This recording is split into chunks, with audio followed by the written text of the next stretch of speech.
For Pacifica Radio, June the 6th, 2024. I'm Scott Horton. This is Antiwar Radio.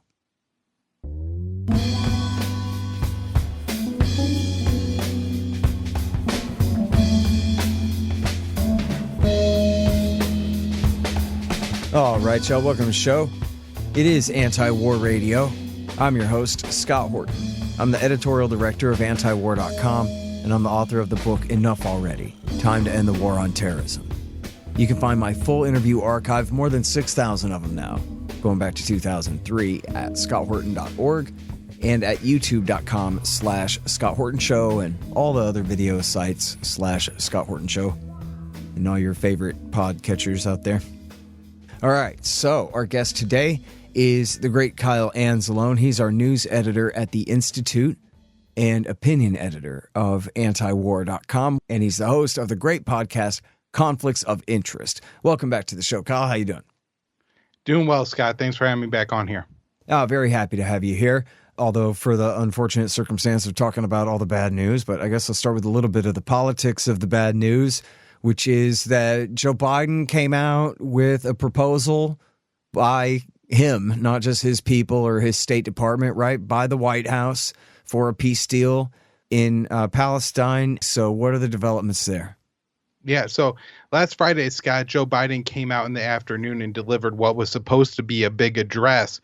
And he presented what he said was an Israeli peace plan that would first establish a 6-week ceasefire where hundreds of Palestinians would be released from Israeli jails. And then some of the hostages, I believe the female soldiers and anyone who is in serious medical condition would be freed during that time. And then they would use that 6 weeks to set up a permanent ceasefire. And again, Biden presented this as Israel's plan. But pretty soon after the speech, it became clear that the Israeli government had not signed on to this proposal. And Netanyahu made that clear over the weekend that Israel had not signed on to this proposal. However, it did almost match a proposal that was put forward by Egypt, which Hamas signed on to, I believe, in March. And so this is something that Hamas has agreed to, but not Israel. But now, Scott, you had the State Department out there blaming everything on the Palestinians, saying, well, if Hamas would accept this war would be over tomorrow. And in reality, it's the American allies, the Israelis, that are the ones that are refusing to sign on to this deal. Well, so what is going on there, Kyle? Did the Biden White House just lie that this was an Israeli deal, or the Israelis were jerking him around and said, yeah, go out there and say that, and then they double-crossed him? Or what's going on? Well, it's possible that Biden just made it up, claimed it was an Israeli deal, hoping that the Israelis would feel pressured. The other option, of course, is that the Israelis were yanking the Biden administration around. I think a third potential option, and this is just reading between the lines of things that Matthew Miller, the State Department spokesperson, and John Kirby, the National Security Council spokesperson, have said, is that maybe there were members of the Israeli war cabinet. So I'm thinking of maybe Benny Gantz here, who did sign on to this, but the leadership, Netanyahu, had not, and serious members of the Israeli cabinet had not either. And so it means it's not going anywhere. But they did say that there were portions of the Israeli government that did agree to this proposal. All right. And then, so I've been reading more and more about hostages dying. Do you have numbers on that? Are the bodies being handed over, or? Israel has reported that they've recovered some of the bodies. I'm not exactly sure what circumstances those bodies were recovered under. There was an estimated, I think, 130 hostages in Gaza still. From my understanding, the number estimated to be alive is between 60 and 70, and that was as of about a month ago before Israel started attacking Rafah. So that number could have declined pretty significantly in recent weeks. Yeah. All right, so talk about the bombing of this school here. It's at the top of the page at antiwar.com. Right, Scott. So this was a UNRWA school located in the central Gaza Strip, and Israel has been increasing its military activity in the central Gaza Strip in recent days. At around the same time they invaded Rafah, that was in the beginning of May, they also invaded areas of northern Gaza and carried out a pretty heavy bombing campaign there and killed a lot of people. And after they pulled out, they then moved back into central Gaza. And so this is a part of the campaign. Israel said they were targeting Hamas targets. They do admit to carrying out this strike, but it seems to be a wholesale slaughter of women and children. At least 9 women, 14 children dead, 47 others wounded, 40 people killed. And the Gaza Health Ministry is reporting that a lot of those who are wounded are likely going to end up dying because they're in serious critical condition. And we know, Scott, that a lot of people in Gaza who have had treatable wounds have ended up dying just because of a lack of medicine, medical equipment, space in hospitals, functioning hospitals to treat them. There's only one hospital right now open treating all the people in the central Gaza Strip. Yeah, and this is something that we talked about before. I wonder if this is still the case. You had explained essentially that they had repurposed the phrase or the term dual use technology from being something that could be used like chlorine, for example, to clean drinking water or as a chemical weapon, right? Or a heavy magnet that could be used for certain scientific experiments, including nuclear ones, right? Something like that. Instead, they said dual use means somebody else could use it. So, and then they applied that to antibiotics and applied that to anesthesia, which we're talking about people who are completely maimed here, including men of all ages and women and children as well. So they're saying if Hamas could use anesthesia, then nobody can have any because it's somehow equivalent to a magnet that could be used for a nuclear weapons program. Right. And this has gone all the way down to essentially bandages, gauze, and even safety scissors. They had a child's medical kit with children's scissors in them, and Israel turned around the entire truck and said, this is now a banned item, and forced the whole truck to re-go through inspection because it had a pair of children's scissors in them. And I think the situation is now far worse, Scott. It's not necessarily that they have a list of banned items. There's very little medical aid getting in at all. The doctor who saved Tammy Duckworth's life in Iraq was stranded in Gaza. And one of the points that he made was if he left Gaza, there wasn't another team of doctors ready to rotate in. And what these doctors are doing, Scott, is they're packing their luggage full of protein bars and medical equipment. So they're not bringing in extra clothes, personal items, any kind of comfort items. A lot of the medical equipment that's currently entering Gaza, not even equipment, I shouldn't use that word, just any kind of medical aid, bandages, gauze, all this kind of stuff, is only entering with the doctors in their suitcases. And so not having a new team of doctors roll in because the Rafah border crossing is closed means that not only are they losing the medical doctor team that they need to function these hospitals, but also the equipment that the next round of doctors was going to bring in. So this is Anti-War Radio, and, we're a bit in the weeds here with Kyle Anzalone talking about Israel's war on Gaza. And one thing, though, that's always been frustrating to me, or certainly, when I was younger, was I would watch the news, and they would say, well, Israel's bombing Lebanon today, but they would never say why or who's who or what is really going on. And I imagine for a young person now, you hear, well, because of October 7th or something. When people talk about the Israelis and the Palestinians, it sounds like the Palestinians are the country next door. Palestine is the country next door to Israel, but it's not. Palestine is the land that Israel's on top of. And what's left is the West Bank and the Gaza Strip, but they've been under Israeli occupation and control since 1967. And so that's what we're talking about here. It's not a war between two countries, even a powerful one and a weak one. We're talking about a war between a country and an Indian reservation where the people that they've conquered have been rounded up, essentially in a large concentration camp. And they're being killed in what is amounts to a canned hunt, where these people are trapped and slaughtered. And you might have imagined at the beginning, when the policy said that all the Palestinians should run south, everybody go to Rafah. We're going to destroy everything left behind because anybody who's not Hamas goes south, and then all that's left will be Hamas, and we'll just bomb them. You might have imagined, I could have seen a scenario. It is a relatively small area here and a relatively powerful Israeli army where they could have really moved virtually the entire population south, and then set up a big cordon and let people through one at a time to where only Hamas was left there, trapped down in Rafah, fighting age males, and everyone else would have been allowed to go back north of the line somehow, and that they would try to isolate the insurgent fighters that way. But that's not what we've seen here. They're just herding them around back and forth here and there and bombing their tents, bombing their women and children, bombing their apartment buildings, chasing them to and fro. But nothing like a systematic attempt to separate the innocent civilians from the insurgent fighters, who, after all, are former civilians themselves, forced into circumstances. They're not exactly a standing army, but still, they are fighters. But we don't even see that.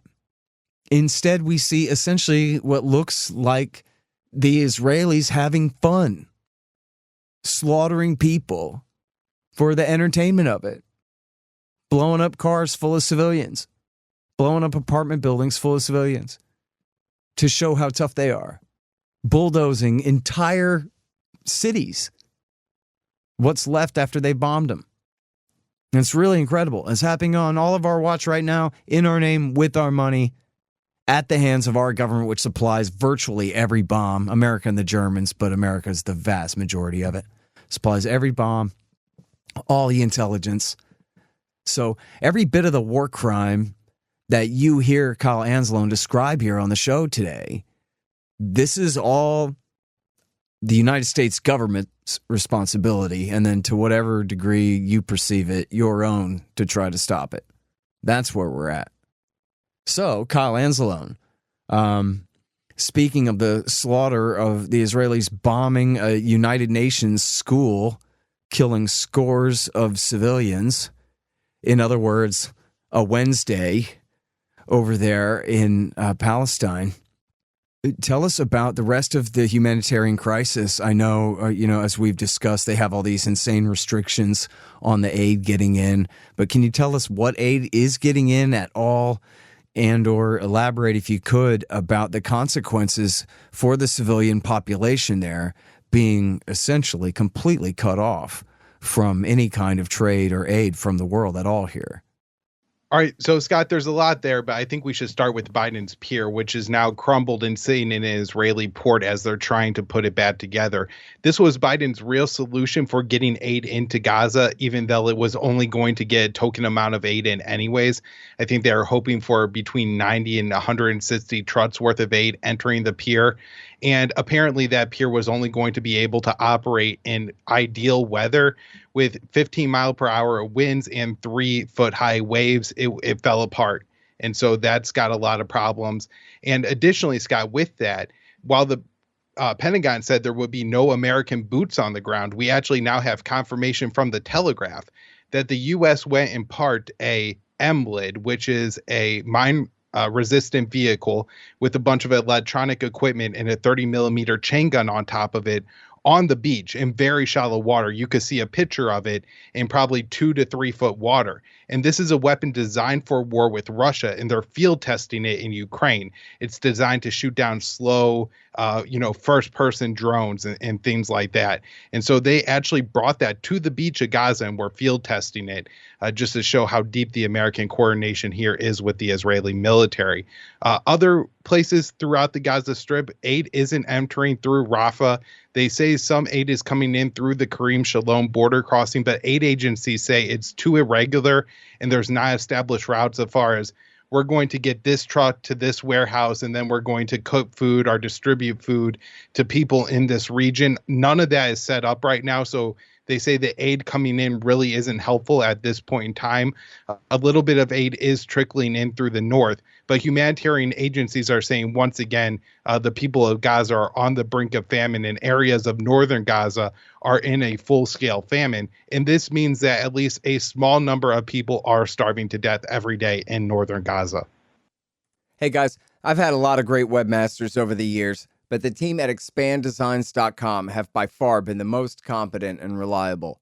Harley Abbott and his team have made great sites for the show and the Institute, and they keep them running well. suggesting and making improvements all along. Make a deal with expanddesigns.com for your new business or news site. They will take care of you. Use the promo code SCOTT and save $500. That's expanddesigns.com. Man, I wish I was in school so I could drop out and sign up for Tom Woods' Liberty Classroom instead. Tom has done such a great job on putting together a classical curriculum for everyone from junior high schoolers on up through the postgraduate level. And it's all very reasonably priced. Just make sure you click through from the link in the right margin at scotthorton.org. Tom Woods' Liberty Classroom. Real history, real economics, real education.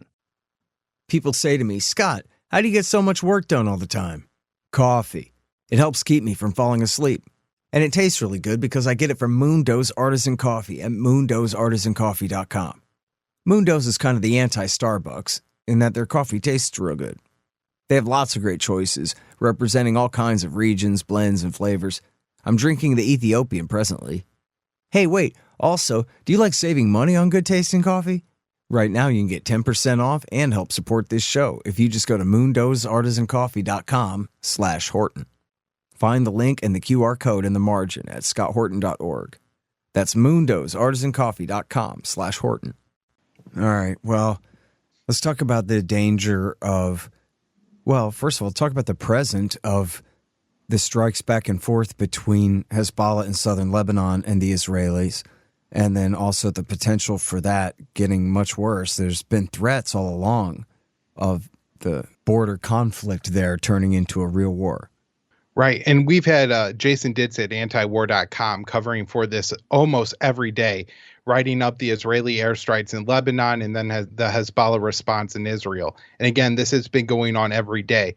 Now, 3 times now throughout this tit-for-tat escalation between Israel and Hezbollah, the Western media and Western officials have started to warn that Israel is on the brink of going to war in Lebanon. The first 2 times, it obviously didn't pan out. This time, the Brits are telling the Lebanese that, hey, Israel is really thinking about invading mid-June.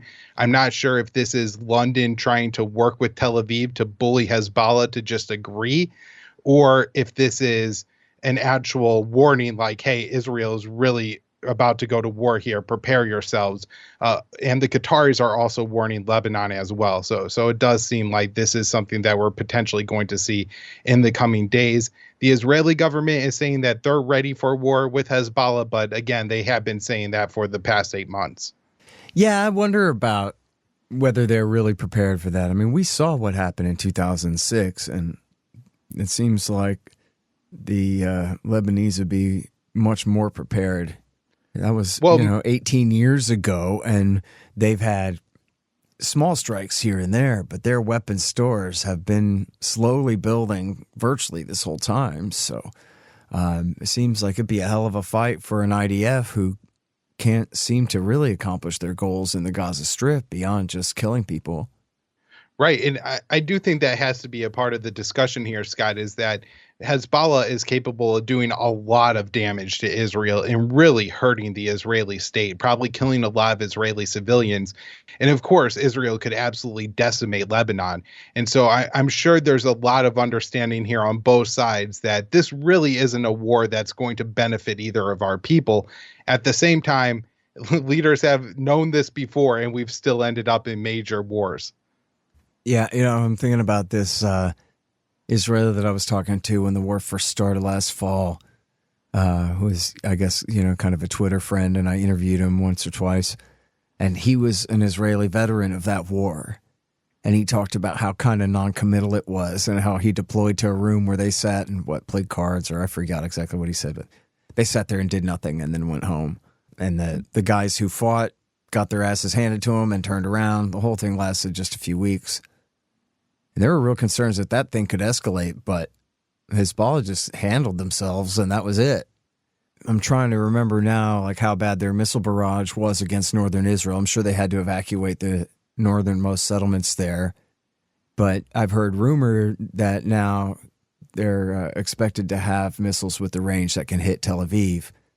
So how effective they would be against Israeli missile defense, I guess, would remain to be seen.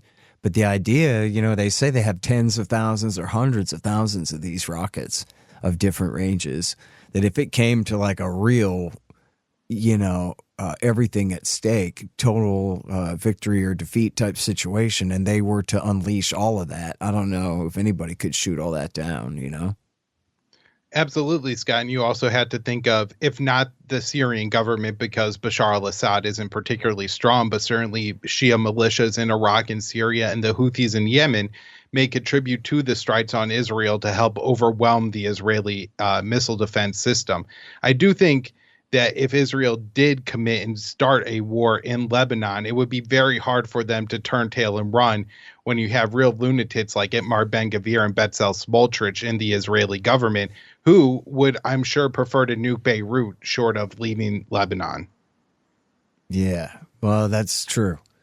And that's a major part of the background to this whole story is the lengths that Netanyahu has had to go to build a coalition to stay in power and the kooks that he's aligned himself with. And it also always, we should mention how much this highlights the absolute bifurcation and difference in American and Israeli national security interests in the Middle East. Our enemy is Al-Qaeda, radical Sunni bin Ladenites, what knocked our towers down. And the Israelis' enemies are the Shiites, the Iranians and their friends in Iraq, Syria, Lebanon, and Yemen. But I don't care about them at all. They didn't do nothing to me other than defend themselves from Bush and Obama's wars. But otherwise, that's the Israelis' problem. And most of the time when we're fighting on Israel's side against their Shiite enemies, we're fighting like in Iraq directly on behalf of Al-Qaeda, flying as their air force, just the same as we saw in the war against the Houthis for all those years, from the Obama through the Trump years. And so that's something that we should always highlight, that the bin Ladenites are still out there and they're still dangerous, and our government is de facto committing treason every time that they choose Israel's interests and fight the Shiites. They are essentially fighting on behalf of the bin Ladenites too. But anyway, I should come up with a question to ask you. Okay, so, and yeah, speaking of which, so there's a headline on Antiwar.com today. IRGC vows revenge for Israeli killing of Iranian military advisor in Syria. So shades of what we just went through with the assassination of the military officials at the consulate building there, right? Yeah, so that was on April 1st, Scott, that Israel carried out the killing of 7 Iranian officials as well as 9 Syrian civilians when they blew up the Iranian consulate building in Damascus with an airstrike. And for about a month after that, Israel really toned down, and I don't think they carried out a single airstrike in Syria. But since the start of the invasion of Rafah, Israel has started to again bomb Syria probably 2 to 3 times a week. This seems to be the most significant strike. It was in an area north of Aleppo, so pretty deep into Syrian territory. They killed the IRGC commander in the region, and Iran is vowing a response. It's going to be interesting to see what happens here, Scott, because for years and years and years, Israel killed a lot of IRGC personnel in Syria. I mean, they've been bombing Syria since 2012. For 12 years now, Israel's been bombing Syria, and a lot of the times they're hitting Iranian targets. And Iran really hasn't responded to Israel throughout that time. But after the April 1st bombing, Iran kind of set a new standard, I think, with their massive missile and drone barrage they fired against Israel that called the U.S., the U.K., Jordan to all have to intervene and help the Israelis down all these missiles. So I'm not sure what Iran is going to do in response, but it does seem like they are prepared to actually issue a response and just not take this one on the chin. Yeah. And all right, now zoom back in to Palestine for a moment here from the region. Can you tell us about what's going on the West Bank? It's absolutely horrible, Scott. And part of the issue with the war in Gaza dragging on like this is it's really getting all the attention while Israel has slowly continued to expand the settlements and drive the Palestinians out of the West Bank. There's a lot of settler violence going on. A lot of times the Israeli military is standing by watching it happen. Of course, if the Palestinians were to take up and try to defend their, homes or something like that, they would then be intervened on and potentially even killed by the Israeli officials. So they just have to take the violence from the settlers. This includes burning down homes, olive trees, killing livestock, to outright just driving people out and killing people. Over 500 dead in the West Bank since October 7th. And we also just had the Israeli Flag Day, that I think is the 5th of June, where the Israelis marched through the Arab sections of the old city of Jerusalem and chant death to Arabs and waved flags. And there you had Haaretz reporters attacked by young Israelis before the police intervened after some time. But there's some pretty gruesome images of the Israelis, throwing bottles and rods at Haaretz reporters on the street. All right, you guys, that's Kyle Anzalone. He is the news editor at the Institute and opinion editor at Antiwar.com.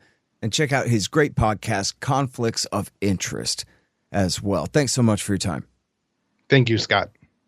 And with that, that's Anti-War Radio for today. I'm your host, Scott Horton, and my website is scotthorton.org.